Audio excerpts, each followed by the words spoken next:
इतना अच्छा संचालन भाई आफाक जी कर रहे हैं। ये कार्यक्रम निश्चित रूप से शैलेंद्र की जो रूह है उसको एक सुकून पहुंचाने के लिए पर्याप्त होगा।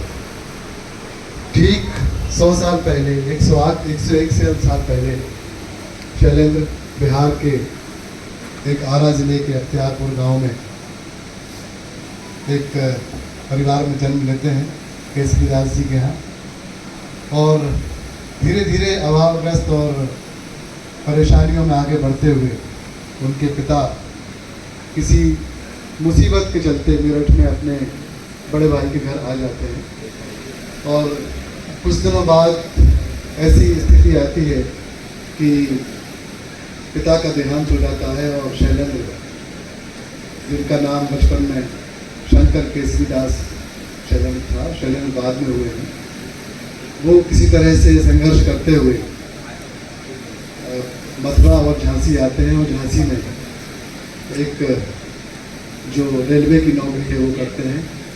और मैं जब भी कभी झांसी के बारे में नाम सुनता हूँ तो समानांतर रूप से मुझे शैलेंद्र याद आते हैं। जब भी आदरणीय अजय श्रीवास्तव जी से बात हुई कि वो अब झांसी में रहेंगे तो मुझे सबसे पहले शैलेंद्र की याद आई। और हमने एक कामना की थी कि कभी एक ऐसा कार्यक्रम हो जिसमें शैलेंद्र को शिद्दत से याद किया जाए और उनके बारे में कुछ बातें की जाएं, उनके गाने गुनगुनाए जाएं। लेकिन ऐसा कहने वाला मैं अकेला नहीं हो सकता। शैलेंद्र को चाहने वाले झांसी में ही बहुत हैं। हर व्यक्ति जो साहित्य जानता है, जो शायरी जानता है, जो गहरे विचारों के महत्व को समझता है और संवेदना को समझता है, वो जरूर ये चाहता होगा कि कभी न कभी और हर वक्त हम इस गर्व को महसूस करें कि हम उस शहर में हैं जहाँ केवल वीरांगना लक्ष्मीबाई नहीं हुई, जहाँ केवल और भी साहित्यकार नहीं जुड़े रहे, बल्कि शैलेंद्र का नाम भी बड़े बड़े सुनहरे अक्षरों में उनका नाम लिया जाता है।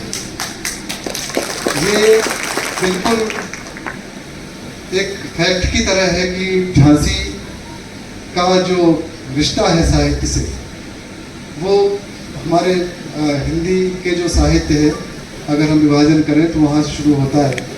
और एक जो छायावाद का समय था, अज्ञेय का समय था, उसके थोड़े ठीक पहले ब्रज भाषा का जब बोलबाला था, तब यहाँ मैंने कहीं प्रसंग पढ़ा है कि तार सप्तक के जो कवि थे गिरिजा कुमार माथुर, उन्होंने यहीं एक बार कवि गोष्ठी में कविताएं पढ़ी।